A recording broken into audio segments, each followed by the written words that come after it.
Estamos ao vivo. Bom dia, boa tarde. Né? Bom dia, boa tarde. É meio... Eu não sabe muito bem se é antes do almoço ou depois do almoço. Fátima, muito bom dia. Kátia, bom dia. Nossa intérprete, bom dia. Antes da gente começar aqui o bate-papo, deixa eu fazer uma introdução sobre o que nós estamos fazendo aqui. Acelera. Pode...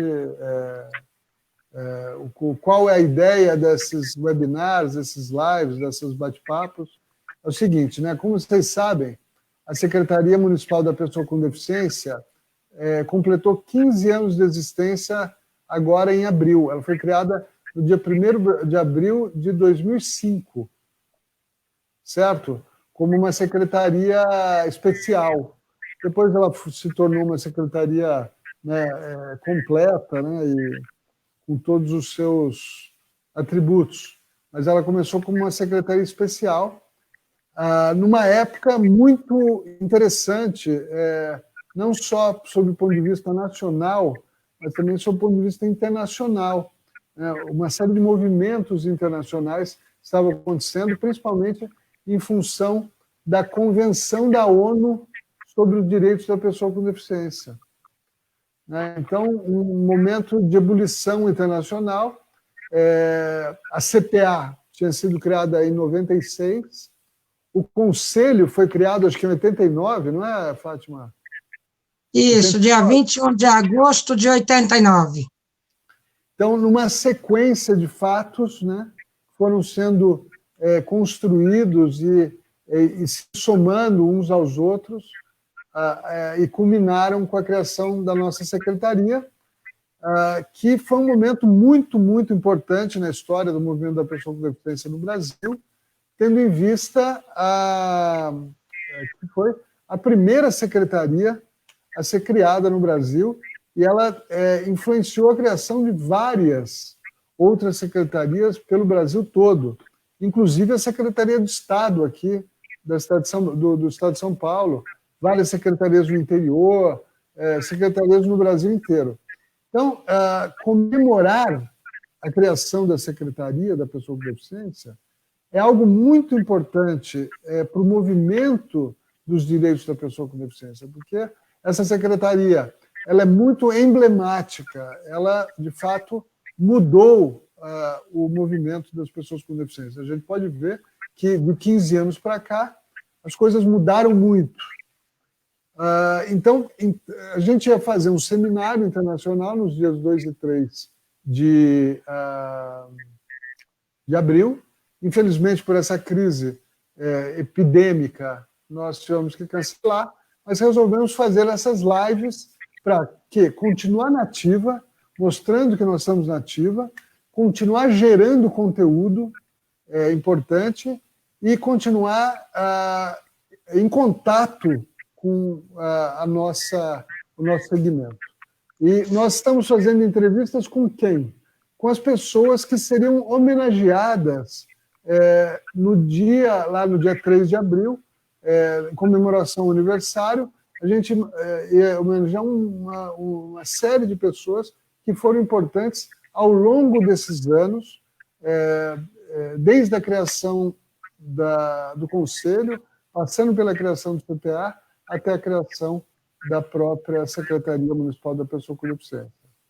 Então, é isso que nós estamos fazendo aqui, né, brigando, lutando contra essa pandemia. Nós vamos falar um pouco disso agora, né, do trabalho que a gente está fazendo, mas principalmente gerando conteúdo, falando com pessoas importantes no nosso segmento e em contato sempre com as pessoas com deficiência aqui via essas lives. Queria agradecer muito as pessoas que estão, olha aqui, as pessoas que estão entrando para nos prestigiar aqui, Fátima, né? O pessoal da secretaria mandando um abração, a Lídia Costa está aqui, né? Um abraço para a Lídia, o Bósio, que é grande amigo, vai ser entrevistado, acho que a semana que vem. Estou ansioso aí para a nossa entrevista com o Bósio também, como eu estava com a entrevista com você. a Daiane Aguiar, está cumprimentando a nossa querida intérprete de Libras. Desce mais. Né, o pessoal da secretaria, o Regis Guariente está todo dia aqui com a gente. Regis, muito obrigado. Depois eu queria saber mais sobre você, agradecer aí sua audiência. É muito importante, né, não só participar, como divulgar essas ações.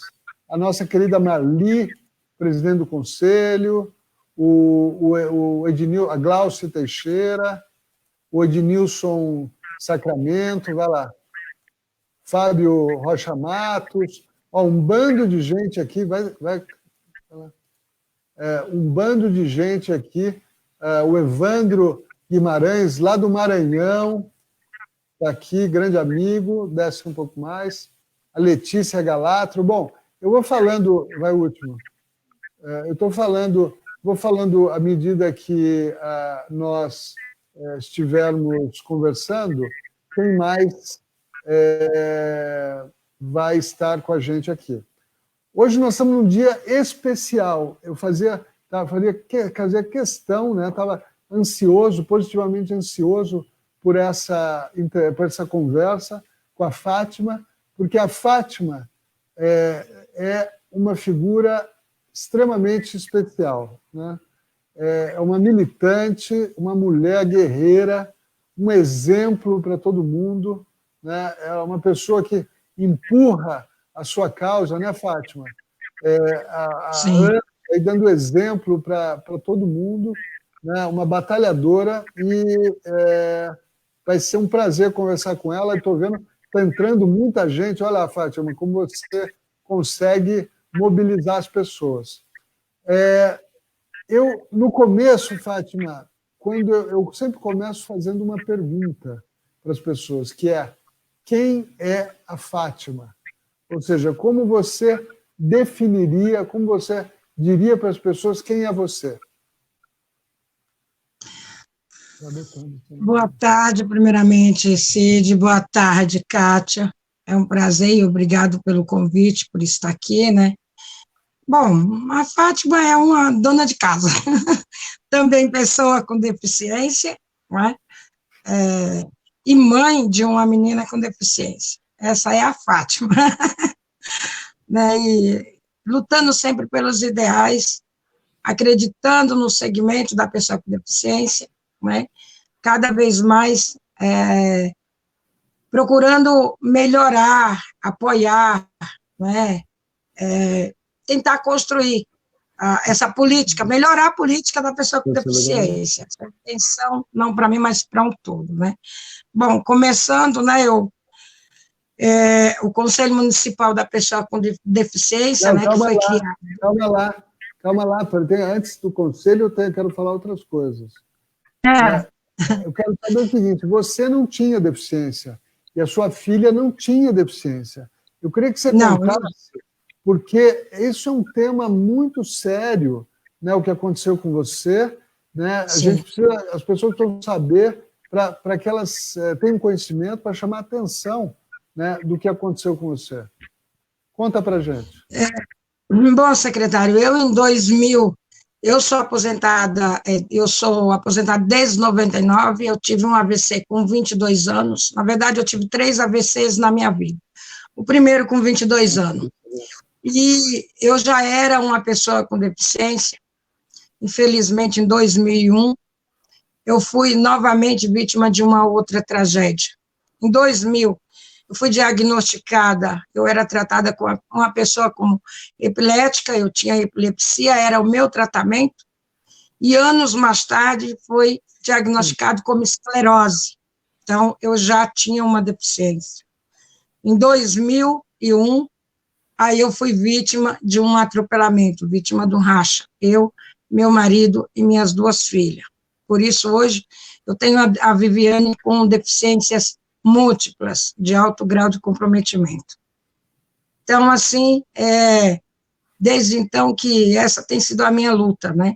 Eu jamais imaginava de ter a filha deficiente, ter que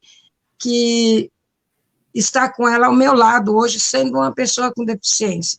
Primeiramente, porque eu era uma pessoa que não me aceitava como deficiente. Eu não achava que a minha vida valesse a pena. Infelizmente, eu tive outras coisas mais além na frente que me mostrou que a minha deficiência não era nada, que eu ia ter uma outra situação bem maior na minha vida, né? E desde então foi minha luta. Pode terminar, perdão. Desde então começou minha luta, né? Primeiramente pelos direitos da minha filha, porque até aí eu não ia atrás de direito algum, porque eu me achava uma inútil, né? Vamos usar a palavra correta. Eu achava que eu não era capaz, né? Mas a minha filha fez com que eu avançasse os meus limites, superasse esse limite, né? Bom, Não, mas interessante. Então, primeiro você começou a brigar pelos direitos da Vivi, ou seja, é o médico, ter assistência. Conta um pouco dessa batalha, antes da sua militância, dessa batalha de mãe, né, para valer os direitos, né, que você tem, que a Vivi tem, de ser atendida nos lugares, na saúde, na assistência social. Como é que foi isso?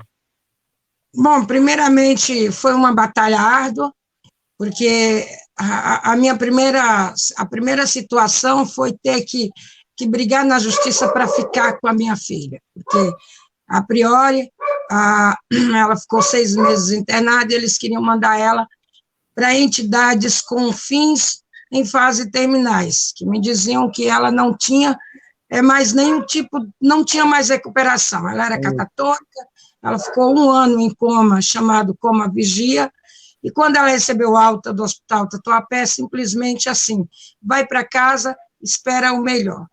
E aí, na época, as pessoas que acabaram fazendo isso entraram na justiça alegando que eu era uma pessoa com deficiência e não tinha condições de cuidar da minha filha.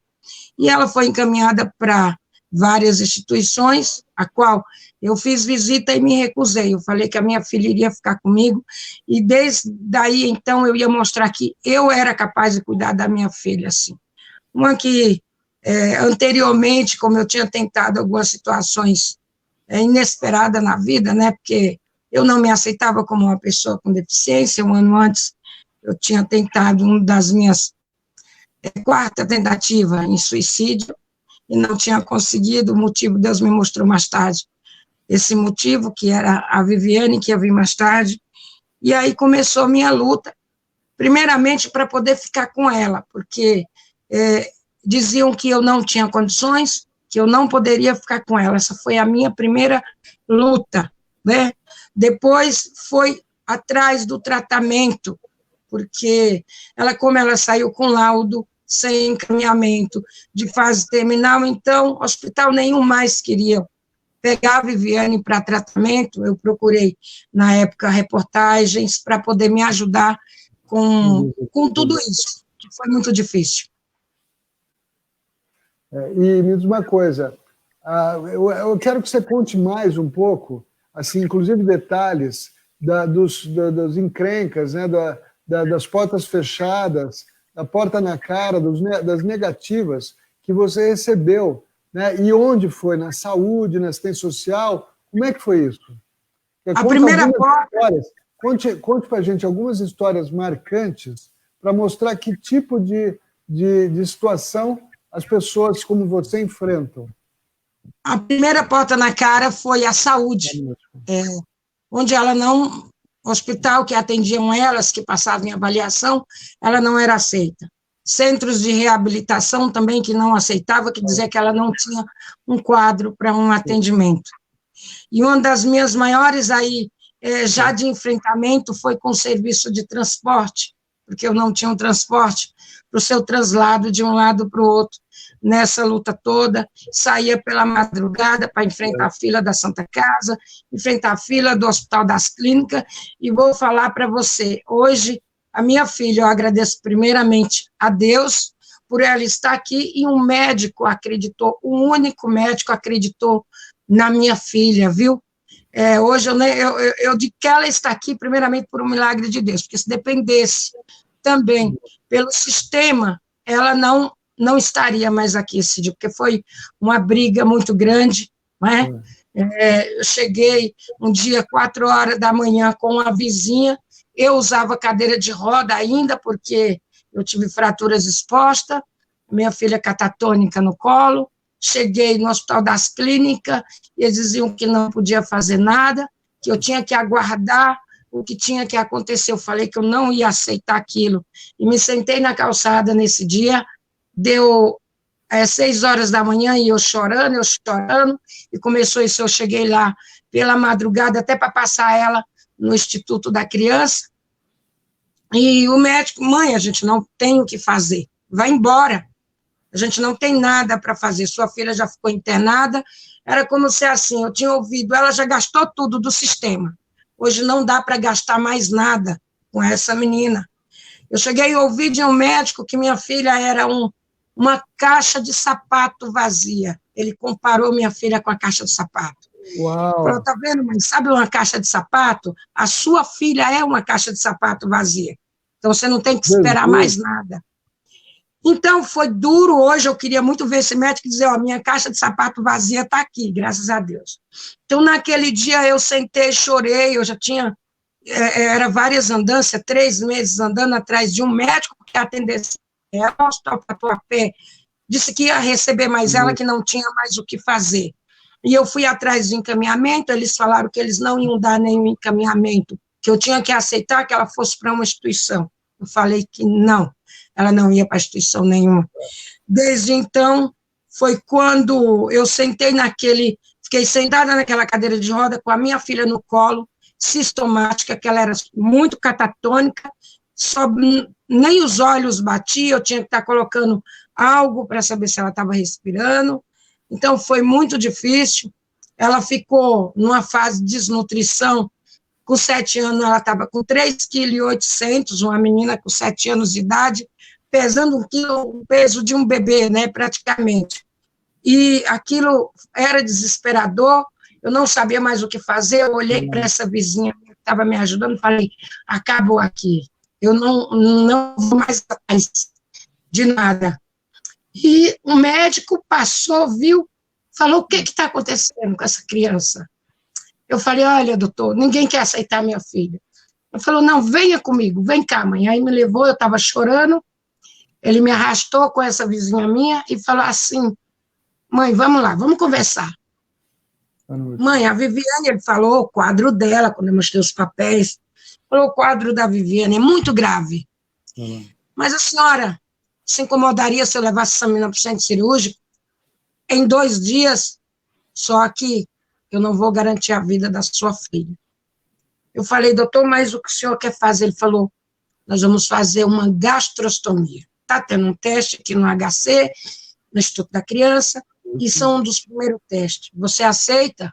Eu, naquele momento, não contei conversa, simplesmente eu falei, doutor Ari Lopes, o nome desse médico. Falei, doutor Ari, está aqui minha filha, está nas suas mãos. E aí a Viviane ficou internada por uns 15 dias, até ver se conseguia algum peso, porque ela não deglutia mais nada. E só sei que aí foi daí onde começou foi a minha primeira vitória, com a briga, primeiramente com o ser humano, que acreditou que a Viviane tinha vida, né? E foi onde eu vi que ali valia a pena, minha filha valia a pena eu lutar sim. E desde então foi batalhas, portas fechadas no serviço social, porta fechada na reabilitação, e esse médico tentou engajou ela em várias consultas dentro do HC, ele queria a avaliação dela. Então, primeiramente, eu tive o amor ao próximo, não foi nem... ele, além de ser profissional, ele teve amor por ele ter me visto ali naquela situação. Ele falou, traga essa menina e eu vou chamar uma equipe para avaliar a Viviane. E quando ele avaliou, ele falou, não, mãe, vamos fazer o impossível por ela. Sei que ele fez a cirurgia, ela saiu bem com essa alimentação para poder dar andamento em outros procedimentos, porque ela já estava muito atrofiada, ele não tinha naquele momento que fazer, primeiro nutrir ela, para ela suportar qualquer coisa. Eu fiquei ainda ali, mesmo na cadeira de roda, eu fiquei 5 meses com ela dentro do Instituto da Criança, né? Aí depois desses 5 meses eu saí de lá, com todos encaminhamento, com consultas encaminhadas, com nutrição, e aí era batalha, sempre, às vezes não, e vai pôr uma lista de espera, mas ali eu sempre insistindo, que eu acreditava que, já que eu estava ali para que algo tinha acontecido de bom, eu ia acreditar que eu ia continuar e ia melhorar as condições de vida da Viviane, a qualidade de vida da Viviane. Quer dizer, eu sempre tive o pé no chão, muito diferente de uma mãe que tem um filho com paralisia cerebral, que nunca viu seu filho falar mãe, falar pai. Eu já tinha ouvido a minha falar tudo isso. E até hoje não é isso que eu quero da minha filha. Eu não quero mais que ela fale, eu sei que talvez seja impossível para o homem, para Deus, não. Nada é impossível para Deus. Mas hoje eu quero que ela tenha uma qualidade de vida, para que possa olhar para frente e dizer, eu estou aqui, porque minha mãe lutou por mim. Então, é isso. Né? Nós vamos voltar, primeiro, agradecer aqui, muitas dezenas de pessoas estão assistindo, agradecer todo mundo, lembrar todo mundo, por favor, para entrarem no Facebook da Secretaria e seguirem o Facebook da Secretaria. Nós estamos com uma campanha, a gente quer chegar aos 30 mil seguidores. Então, peço para todo mundo que está aí, né, ir ao Facebook da Secretaria e seguir, né, dar um like lá e seguir a nossa Secretaria. Várias pessoas, Fernandinho, né, o pessoal do Conselho, está todo mundo aqui mandando um abraço para você.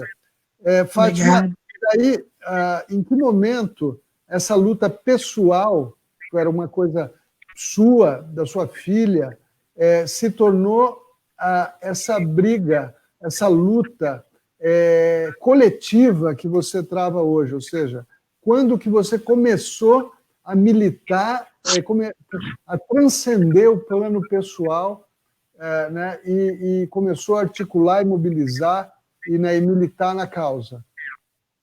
Bom, primeiramente, assim, eu tive pessoas que veio até mim nesse momento que eu mais precisava, nesses momentos, me visitava na minha casa, e um dia chegou na minha casa uma mãe com a criança no braço, com 7 anos de idade, uma mãe com a filha, com paralisia cerebral, e essa mãe me apareceu assim, ela era liderança dentro da igreja, e ela veio com esse grupo de visita da igreja, que eles vinham sempre, todos os domingos, e ela sempre tentava me animar. E naquele dia que ela me veio com aquela filha dela, fiquei olhando, nossa, essa mãe está aqui, ó, com a filha dela no braço, visitando uma outra pessoa que está precisando. Então, as pessoas chegavam, me visitavam, e eu era muito arredia, eu achava que todo mundo era culpado daquilo que tinha acontecido, porque eu já era uma pessoa que era inútil, como que eu ia cuidar de uma filha? Porque desde o primeiro momento, quando isso aconteceu, porque você jamais espera uma situação dessa, e você pensa que a tua vida não tem sentido. E então, esse sentido veio nessa pessoa. Quando ela me convidou, ela viu que eu estava melhorando, e foi uma pessoa que já chegou assim, até engraçado, Cid, vou falar uma coisa, talvez se ele estiver vendo, ela falou, olha, mas você não conseguiu transporte? Aí foi a minha primeira luta. Eu falei, não. Então, tem onde você conseguir. Aí ela falou, olha, tá aqui, ó, essa pessoa aqui, na época, não sei, acho que você deve conhecer, Dr. Júlio Botelho. A primeira vez que eu enfrentei, assim, essa vizinha, minha vizinha falou, vou lá. Eu precisava de uma cadeira de roda, pelo menos para tentar pôr a Viviane numa cadeira de roda. Vamos lá conversar com o doutor Júlio. Fui lá e conversei com a assistente social, e aí eles encaminharam um documento do serviço do Atende, na época, né, foi o meu primeiro enfrentamento, primeira vez que eu conheci o José Carlos Biagione, foi numa situação dessa, foi a minha primeira luta aí, quando essa mãe incentivou e falou, olha, hoje eu tenho esse serviço, vá atrás de tua filha, tem direito, mas sendo que naquele momento, a situação que ela estava, hoje eu entendo, ela não era quadro para esse serviço, então foi uma da minha luta. Aí essa mãe começou vindo sempre na minha casa, olha, tem uma reunião lá na subprefeitura, vamos participar? Aí, vamos. Eu ia, chegava lá, ficava no canto da parede, vendo aquelas reuniões de OP, que era o orçamento participativo. Depois, essa mãe me envolveu no Conselho de Saúde. Aí, em 2003, essa mãe chegou para mim e falou assim, Fátima, olha, tem um conselho, já viu falar no Conselho da Pessoa com Deficiência? Vamos atrás? Eu falei, meu Deus, como que eu vou? Falei, mas você é doido? Não, vamos atrás, a gente vai atrás. Então, ela colocava aquela menina no braço, na época o conselho era lá na Casa das Retortas, e a gente ia, né? Chegava lá, a gente ia de ônibus, às vezes chegava 10h30, quase 11 horas da noite, eu via aqueles carros lá do Atende, mas eu nem imaginava para que era aquilo, eu achava que era para as pessoas que já eram usuárias. Eu não era usuária, ela era, mas a gente não sabia como que funcionava aquele serviço do atendimento, né? E ali nós ficamos um ano ia de ônibus no sábado, e tinha uma reunião aqui, e tinha qualificação, capacitação, e conselheiro, e aí um dia essa mãe, para minha surpresa, me chama para uma conferência de saúde. O que ela fez? Me delegou nessa conferência, coisa que eu nem imaginava. Eu entrei assim, sem saber de nada. Eu aprendi lá. E eu fui, quando falou, você é eleita e foi candidata, você foi eleita. Falei, mas eu fui eleita, porque eu não cheguei lá, só falei, eu sou Fátima, mãe da Viviane, eu estava com a Viviane, e me colocaram nessa fria. Eu entrei sem saber de nada da saúde. E aí, aquilo começou aquele sangue entrando na veia, porque, a princípio, quando eu comecei no conselho, eu fui pelo... Desculpa. Pelo meu egoísmo, porque, assim, eu queria conseguir os direitos da minha filha, eu queria os direitos da minha filha. Primeiramente, pela injustiça, porque eu não aceitava quando os direitos humanos nunca me procurou, só que me falou que a minha filha, que aquele rapaz era uma criança, ele tinha 16 para 17 anos, a minha filha tinha 7 anos, então eu não me conformava com aquela fala dos direitos humanos.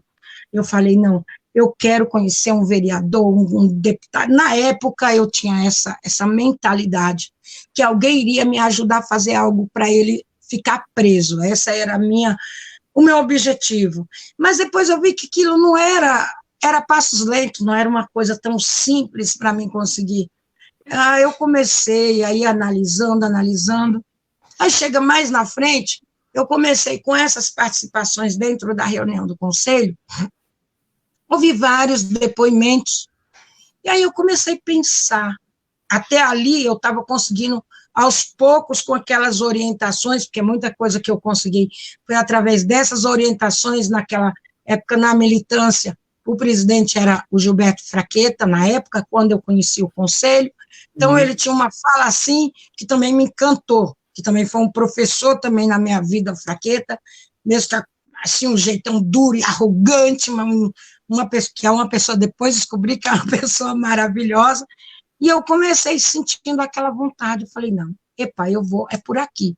Quando eu fui candidata, eu falei, lá vou participar. Mas aí eu comecei, aí era Conselho Gestor de Saúde, e era participações em seminário, a prefeitura me chamava, eu saía às vezes a semana inteira, chegava meia-noite, dessas reuniões de capacitação, porque aquilo foi entrando, e eu via pessoas na minha comunidade, pessoas que tinham dificuldade do ônibus, aí a minha briga já foi na área de acessibilidade, que eu acho que eu sempre me identifiquei com essa parte. E um pouco de conhecimento aqui, um pouco de conhecimento ali, foi quando novamente eu vim com a luta na minha comunidade, que era o ônibus acessível, que eu queria sair com a minha filha, que até aquele momento não saía com ela. Então, ela também foi melhorando a passos lentos. Um ano depois, ela começou já a ter uma reação, já consegui colocar ela sentada, aí foi quando eu fui lutar pela primeira cadeira de roda dela. Foi em 2003 só que eu comecei a usar o serviço do Atende, porque aí ela foi qualificada, porque o Atende, na época, não se negou, e se negou pela situação que ela tinha, mas eu não entendia. Uma pessoa leiga, a gente é leiga, e acha que não é um serviço que o município tem, ele tem que atender. e não é bem assim. Hoje eu entendo as regras, os regulamentos, é bem diferente. Mas, assim, e aí começou a minha ida. Em 2006, uma outra liderança me apareceu do Ipiranga, e sempre vinha na minha casa, final do ano, trazer um presentinho de Natal, Papai Noel vinha, mesmo que a Viviane não entendesse nada, chegava ali. Então, eu tive esses incentivos. Em 2006, conheci uma pessoa maravilhosa também, chamada Ana Leonora, aqui na região da subprefeitura. Ela foi subprefeita. E aí ela falou assim, por que, já que vocês estão tão lutadoras, vocês estão agora correndo no Ministério Público, pegando baixa-assinada para que venha ônibus acessível para o Morro Doce, por que vocês não montam um movimento? Eu falei, será? Não, monta. Nós vamos dar apoio. Mas a gente não tem espaço, não precisa ter espaço. Monta um movimento de pessoas com deficiência, e nós vamos ajudar. E foi o primeiro pontapé. Em 2008, fui convidada para ser candidata no Encontro Paulistano. Até aí eu continuava participando do conselho. Aí eu fui, falei, mas será que eu dou conta? Pensei, né? Dou conta isso? Eu vou enfrentar. Eu não sei do que se trata, mas eu vou enfrentar. E aí, quando eu entro no conselho, me identifico com um trabalho que eu gostava muito, que era justamente a área de acessibilidade. E foi aí onde eu comecei essa militância, né? Hoje, agora eu posso falar um pouquinho do conselho, né, que foi criado em 21 de agosto, né, de 89, pela Lei 11.315, né, de 21 de dezembro. E o conselho hoje tem uma grande importância na minha vida, no segmento das pessoas com deficiência, porque foi lá que eu aprendi que lutando pelo meu ideal eu não ia conseguir nada. Mas se eu lutasse por um ideal de mais pessoas, se juntasse nessa força, nesse coletivo, então aí foi quando, nesse período, eu já ia atrás das coisas da minha filha, e graças a Deus, mesmo que fosse pela judicialização, que é hoje ainda, infelizmente, que a gente não gostaria disso, né? A gente gostaria que as políticas funcionassem, mas aí eu falei, mas por que só para mim?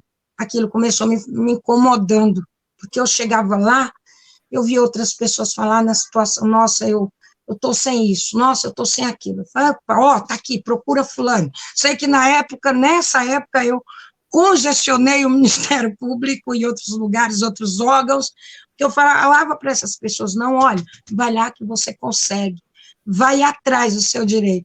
E aí eu comecei entendendo que o problema não era só da Fátima, não era a única que tinha problema, e aquelas pessoas que estavam na frente talvez tinham até problemas maiores do que eu. Então, a partir daquele momento, eu esqueci até isso que aconteceu lá com a vingança, porque eu tinha essa sede de vingança, então isso para mim acabou, eu não tenho mais esse sentimento de vingança, claro, quero que as coisas mudem para que outra família, para que outra mãe não sofra o que hoje eu sofro, o que já sofri com a minha filha. Hoje minha filha é uma benção, como você vê, eu vou com ela para tudo quanto é lugar, tem gente que aqui ignora, mas eu sei, na reunião com essa menina, não, ela entende muito bem, acho que se ela falasse, ela ia falar mais inglês do que a própria mãe, mas assim, é isso, secretária.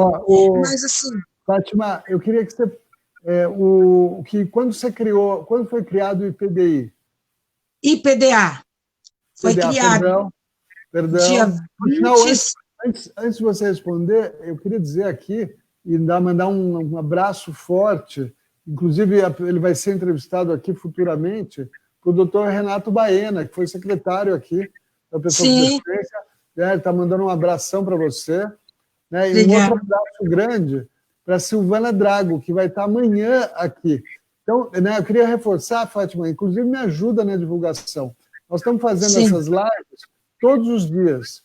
Eu sei que você tem uma grande capacidade de mobilização, então ajude-nos a divulgar, porque tem tido conversas muito interessantes como essa com você, com pessoas super interessantes, né? Amanhã, de novo, Silvana Drago, né? a senhora Educação Inclusiva, né? Silvana Drago, você é madame senhora Educação Inclusiva, né? Referência na área, e o doutor Renato Baena, aí, que está sendo agendado, ele vai ser também entrevistado assim, na sequência. Então, pessoal que está aí, a gente tem feito essas lives todos os dias. Né? Vai ser um prazer tê-los aqui com a gente. Mas e aí, conta do IPDA. Bom, o IPDA foi criado em abril de 2006, dia 25 de abril de 2006. Né? É um movimento de pessoas com deficiência, onde, através de toda a problemática em acessibilidade na minha própria comunidade, por tudo, incluindo acessibilidade arquitetônica, acessibilidade até na saúde mesmo, que eu nunca consegui nada na minha região, e não só eu, como outras pessoas com deficiência, porque a região da Zona Norte é uma região com uma demanda muito grande de pessoas com deficiência. Infelizmente, nós temos ainda é muito precário o atendimento para as pessoas com deficiência na região da Zona Norte, até pelo logradouro, que não ajuda, são lugares em periferia com acessibilidade zero, secretário, muito zero mesmo. Isso é a luta das pessoas com deficiência, e por isso montei um movimento aqui pela inclusão, né? Vamos, então, trabalhar com a inclusão. Em quê? Educação, saúde, lazer e cultura, sabe, tentando mostrar para essas pessoas que a nossa luta, juntando força e acionando o poder público, como a subprefeitura, acionando outros órgãos para que essa acessibilidade melhore. Que a gente sabe, nós temos uma lei aí, uma 5296, que rege uma lei nacional, temos uma 1048, uma 1098 de acessibilidade dentro do município, mas ainda é muito difícil. Hoje nós temos um serviço, né, que eu quero até aproveitar e parabenizar o serviço do Atende, que completou 24 anos agora, né? Então, eu quero parabenizar, porque é um serviço que atende essas periferias, porque se não fosse esse serviço, muita gente, ainda conheço muita gente, que só sai de casa dentro do serviço do Atende. É pelo comodismo? Então, não é.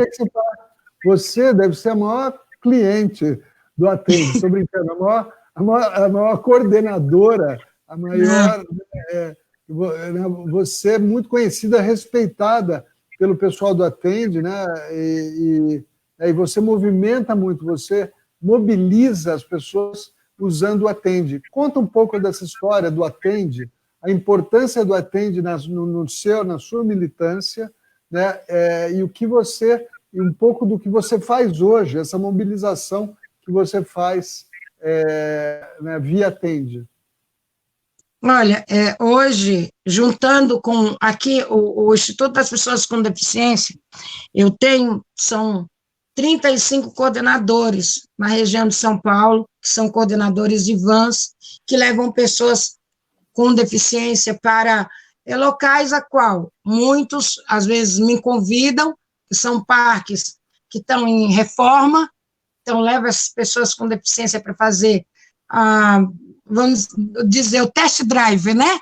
Então, alguns locais, a comunidade que, olha, estou fazendo aqui uma reforma aqui, eu precisava da pessoa com deficiência, faça alguma coisa aqui na escola para a gente saber se atende a pessoa com deficiência, e aí começou essa extensão maior, em eventos de lazer e cultura, levando essas pessoas, diferentemente, para tirar da sua rotina, no final de semana, para tirar daquela rotina de médico, de terapia, então vamos fazer algo diferente. Então, já tinha esse trabalho dentro do Conselho Municipal, mas até aí eu falei, opa, vou trazer isso para a minha comunidade, para trazer pessoas com deficiência da comunidade, para estar participando, né, para estar saindo de sua casa. E aí começou, Cid, começou a fluir, hoje, eu tenho uma lista de 78 coordenadores em toda São Paulo, né?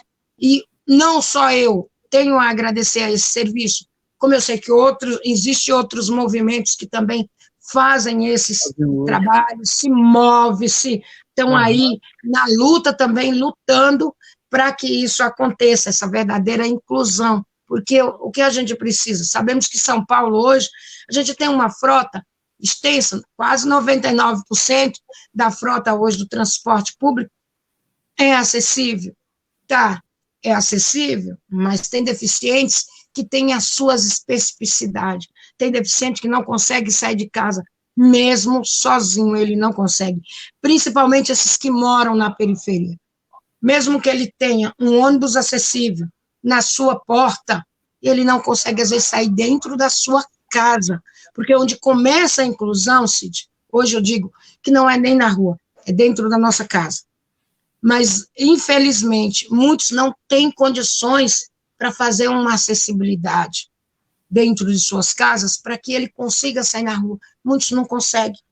Então, é um serviço essencial, sim. Eu vejo pessoas, até ouço demagogia. É um serviço que tinha que acabar. Não, não é um serviço que tem que acabar, não. Talvez ele tenha que ser melhor reavaliado, mas não acabar, porque nós temos pessoas com alto grau de comprometimento que precisa deles, né, desse serviço. Fátima, e assim é o nosso trabalho do EPDA. Deixa eu te perguntar uma outra coisa. Na verdade, quer dizer, eu queria escutar um pouco de você, né, nesses anos todos de militância, o que você pode dizer hoje, né, que mudou para melhor, que aconteceu, né, que houve luta, briga e a coisa virou, e o que não aconteceu, que precisa acontecer. Antes disso, eu queria dizer uma coisa, para quem está nos ouvindo, né, essa turma da Fátima, avisa as suas coordenadoras, por favor. Nós estamos montando uma lista, você sabe, de famílias carentes para receberem bolsas, para receberem cestas básicas, kits de higiene durante a pandemia. Nós estamos montando essa lista, nós conseguimos já atender algumas centenas de pessoas via entidades, inclusive o IPDA, né? Várias outras entidades de São Paulo. Nós estamos monitorando, estamos falando o tempo inteiro com elas. Mas, paralelamente a esse trabalho com as entidades, nós estamos fazendo uma lista de famílias com entes, né, com familiares com deficiência, em vulnerabilidade, para envio potencial dessas cestas básicas. Então, por favor, né, eu estou dizendo aí para quem está nos ouvindo, mas avise, por favor, a sua rede. A Débora vai falar com você. Avise a sua rede para que contribuam com listas de pessoas carentes para receberem essas doações, tá bom? Tá bom, é muito bom, pegando a deixa aí, ô secretário, é muito bom falar disso, sim.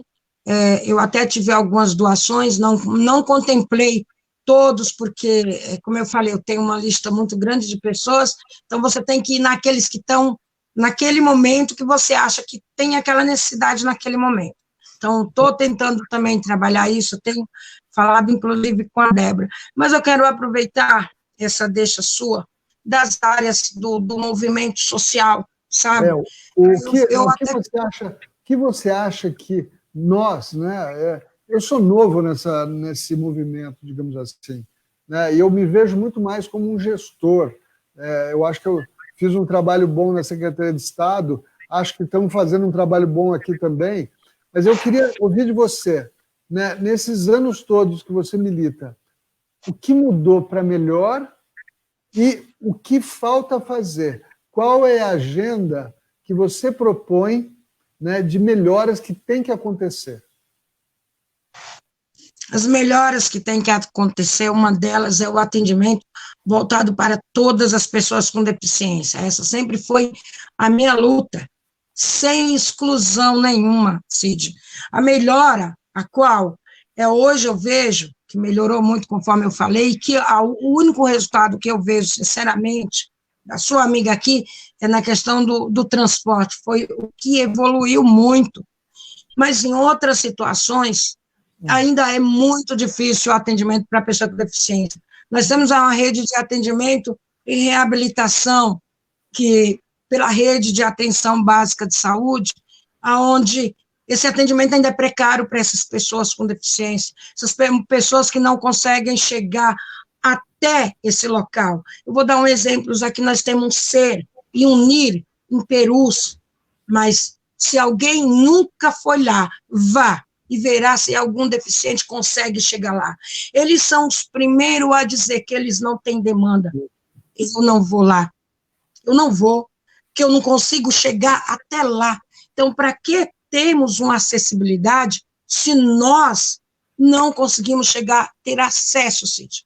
Então, são políticas que acontecem, são boas para nós, são boas, como a rede de atenção, mas que precisa ser melhorada. Muitas leis brilham para nós nos olhos, dá uma alegria enorme, mas quando a gente vê na prática, isso não funciona. Na nossa prática, no nosso dia a dia, não é uma realidade, principalmente nesses pequenos bairros. Fizeram o desmembramento, aonde eles chamam hoje um absurdo, área de abrangência, né? É assim que a rede de atenção básica trata.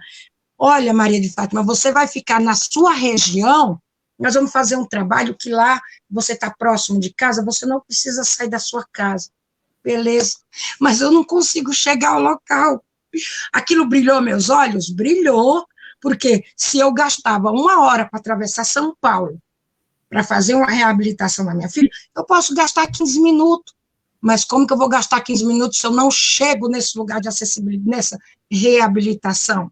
Então algumas coisas...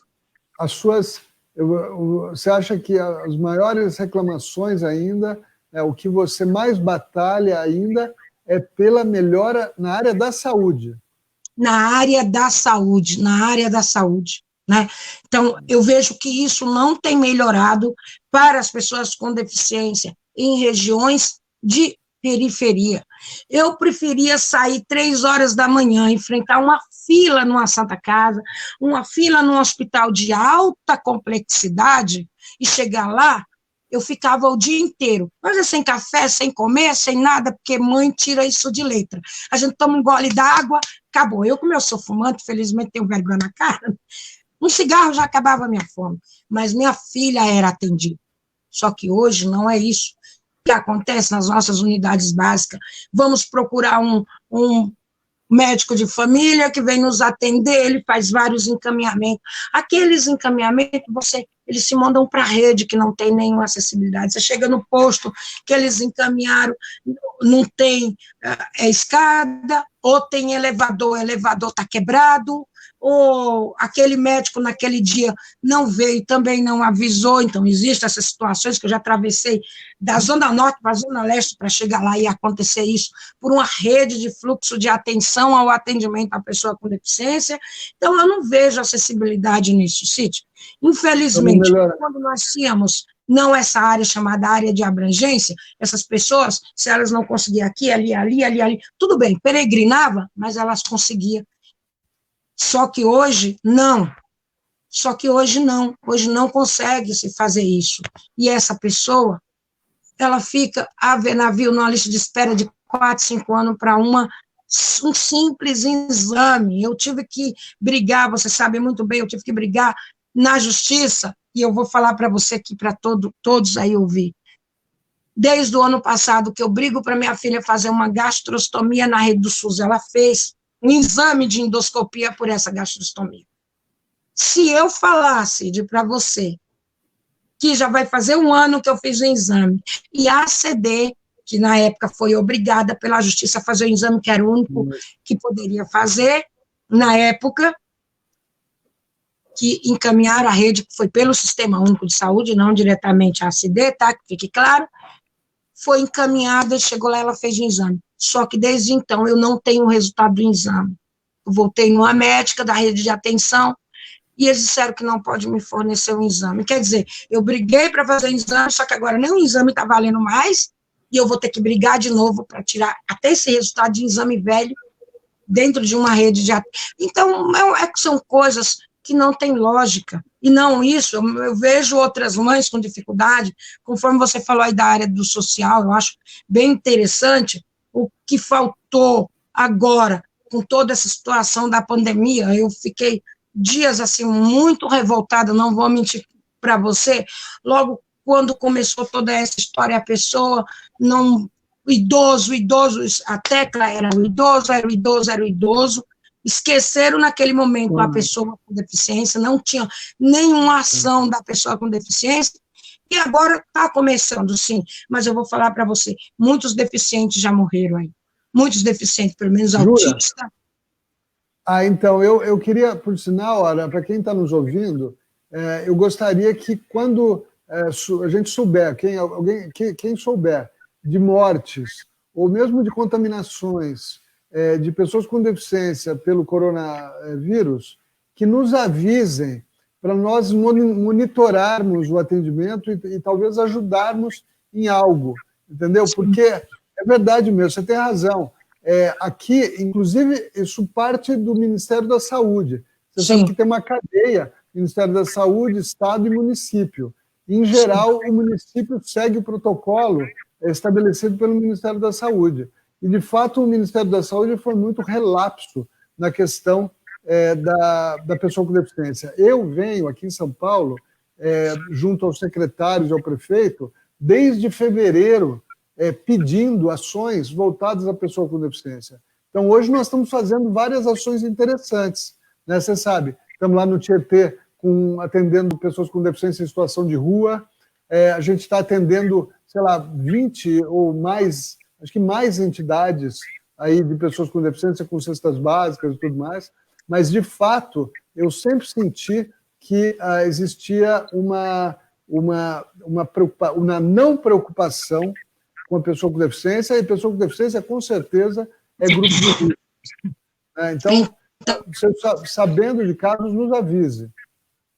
Sim, aviso sim, com certeza. Eu quero até fazer um relato aqui, Cid, em relação aos benefícios sociais, que era uma coisa que eu não poderia deixar de falar aqui para a sua pessoa, a revolta de muitas pessoas com deficiência hoje com essas ações sociais.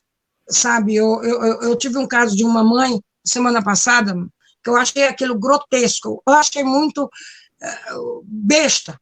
Essa mãe ia até um serviço social na região da subprefeitura do Itaim Paulista, essa mãe esteve lá à procura do serviço social. Ela não tinha nada dentro de casa, porque sabemos, Cid, que a pessoa com deficiência, ela tem um salário mínimo, mas ela não sobrevive apenas com o salário mínimo. Essas mães, a maioria delas fazem um artesanatozinho, fazem alguma coisa para complementar a sua renda, porque tem mãe que paga aluguel, tem mãe que paga aluguel, tem mãe que paga água, tem mãe que paga luz, é chefe de família. Teve algumas que até conseguiram um dos benefícios aí, mas outras não conseguiram nada, não foi todo mundo. E essa mãe, ela foi atrás da assistente social, porque ela queria uma cesta básica, estava sem alimento dentro de casa. Foi isso que me chamou a atenção, e eu falei, eu vou me juntar a outras pessoas e vamos fazer algo. E essa mãe, ela foi lá e a assistente social respondeu para ela que ela não teria direito, ela é cadastrada no Cardim, mas ela não teria direito porque ela tinha um benefício do LOAS. Então, as cestas seria para atender outras famílias na comunidade que não tinham nenhum benefício. Uma outra situação aí que eu quero entender, e é uma pergunta, Cid, que eu sei que muitas mães aí vão saber do que estou falando. Hoje nós temos aí os benefícios escolares. Tem mães aí de filhos com deficiência, porque ela também tem um benefício, o filho dela não tem direito ao vale alimentação. Aonde lá dentro do decreto a qual normatiza isso, diz que todas as crianças matriculadas na rede, tanto do município, temos uma que rege o município e outra do estado, que essa criança teria direito, ela sendo matriculada, ou receber o alimento, ou o cartão, bom, enfim. Só que não, isso não acontece. As entidades conveniadas com a prefeitura ou com o estado, para onde está indo essa verba da alimentação que ia para essas instituições? Crianças com deficiência também não comem. Então, é isso que muitas mães estão se perguntando dentro da rede. Quer dizer, meu filho não tem direito porque ele tem um LOAS. Então, são ações, são serviços sociais que eu acho que não foi pensado nessas pessoas com deficiência. Fátima, é uma das maiores... Eu queria que quem está nos ouvindo, você, sempre que souberem de alguma situação como essa, por favor, manda para mim. Você sabe, nós atuamos não só coletivamente, a gente tenta ajudar individualmente também. Né? Quantas vezes você me procurou com alguma questão específica e nós tentamos ajudar, não é sempre que a gente consegue. Então, quem está nos ouvindo, e você, né, para a sua rede pessoal aí, por favor, se qualquer problema, né, não precisa ser com relação ao Covid, à pandemia, né, com relação à saúde, assistência social, transporte, qualquer problema que pessoas com deficiência tiverem com a gestão pública municipal, por favor, mande essa notícia, mande essa informação para a gente, porque a gente vai procurar atuar. A Secretaria tem atuado, né, não só coletivamente, mas tentando ajudar individualmente quando a gente sabe das questões.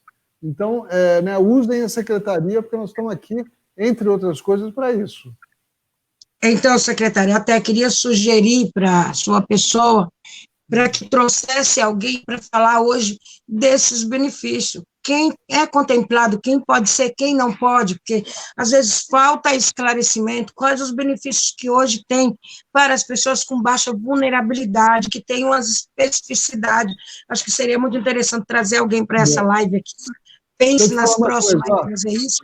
Nós temos só mais 2 minutos. Eu queria que você falasse, encerrasse aí, falasse, né, se a gente esqueceu de alguma coisa ou algum ponto específico que você queria falar para a gente encerrar essa conversa. Não, eu acho que o que eu tinha para falar era isso. Eu só peço, com carinho, que você possa estar falando com o prefeito quanto a essas ações, porque sabemos que esse momento agora, vamos dizer, esse momento que estamos vivendo, não está sendo fácil para nenhuma pessoa com deficiência. As pessoas que têm um autismo, muitas mães estão falando aí da questão das máscaras no uso dessas crianças com o aspecto do autismo, não está sendo nada fácil. Para ver o que pode ser feito, caso isso tenha amanhã, uma flexibilidade, pensar também na acessibilidade dessas pessoas. Mas eu quero agradecer a sua atenção desde já e que leve essas nossas angústias para o prefeito, dessas mães, se caso isso demore, esperamos que não demore mais, mas a gente sabe que muitas pessoas com deficiência vai se atrofiar com todo o tratamento que teve, essa mãe perdeu tudo que ela lutou, tudo que ela lutou, ela perdeu.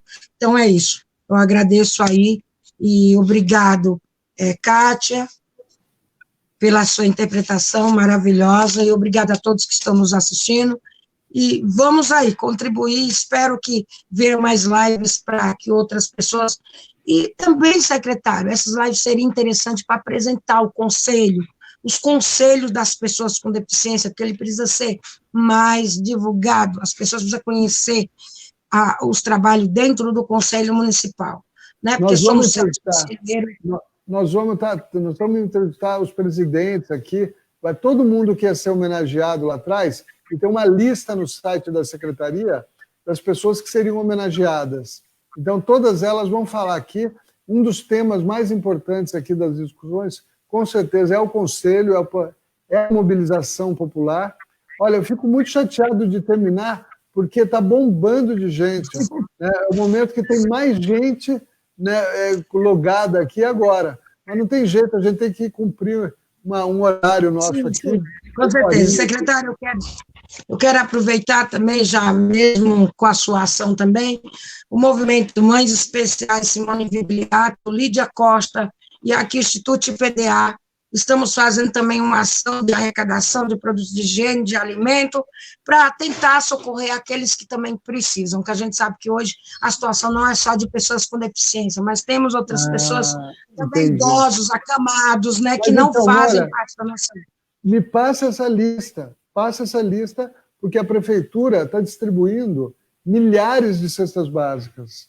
Então, nós podemos colocar essas pessoas nas listas aí da prefeitura, que não é a lista nossa, mas é a lista da prefeitura, e essas pessoas vão receber. Então, passe para mim essas listas de pessoas carentes e a gente vai encaminhar para que ela seja contemplada também. Bom, a Fátima, além de tudo isso, além da militância e tudo mais, ela dança um forró brabo. Né? Eu gosto. Olha, você é uma figura, né, um exemplo. Eu gosto muito de você, você sabe disso. A gente Obrigada. se dá super bem, né? Eu gosto não só de você em especial, em particular, mas eu acho que eu tentei fazer nessa gestão foi me aproximar muito de todo mundo, quer dizer, ser amigo de todo mundo, né? Evitar as brigas, evitar, né, os conflitos, tentar, Sim. pelo contrário, o entendimento, né, o trabalho em Sim. conjunto. Então, eu espero que essa minha vontade, né, de ser bom secretário tenha efeitos na prática. Né? Eu dou muito valor, muito respeito muito esse cargo que eu tenho, respeito muito as pessoas com deficiência de São Paulo. Você sabe que eu trabalho pacas, né? Então, eu admiro muito você, porque você é uma batalhadora, né? Como eu sou também um batalhador, e a gente precisa de pessoas assim para que as coisas aconteçam.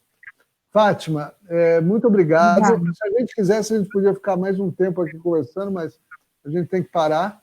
Muito obrigado a todos que estão aí com a gente, muita gente do Conselho, muitos amigos. É um prazer enorme tê-los. Lembrando que amanhã tem mais, Silvana Drago amanhã, que vamos falar sobre educação inclusiva e outros temas, né? A Silvana sabe tudo sobre isso. E na sequência também, pessoas muito interessantes nesses dias todos. Todos os dias ao meio-dia aqui. Fátima, continue sendo essa pessoa maravilhosa que você é. Obrigado. Continue minha amiga e vamos trabalhar junto para melhorar essas coisas que faltam acontecer. Eu gostei muito, gostei muito da Kátia. Kátia, vamos pedir a substituição, hein? A gente só quer você agora, uma moça bonita aqui fazendo libras para a gente. Tá bom?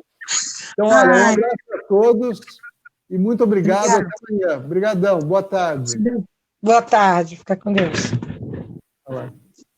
Sai aqui.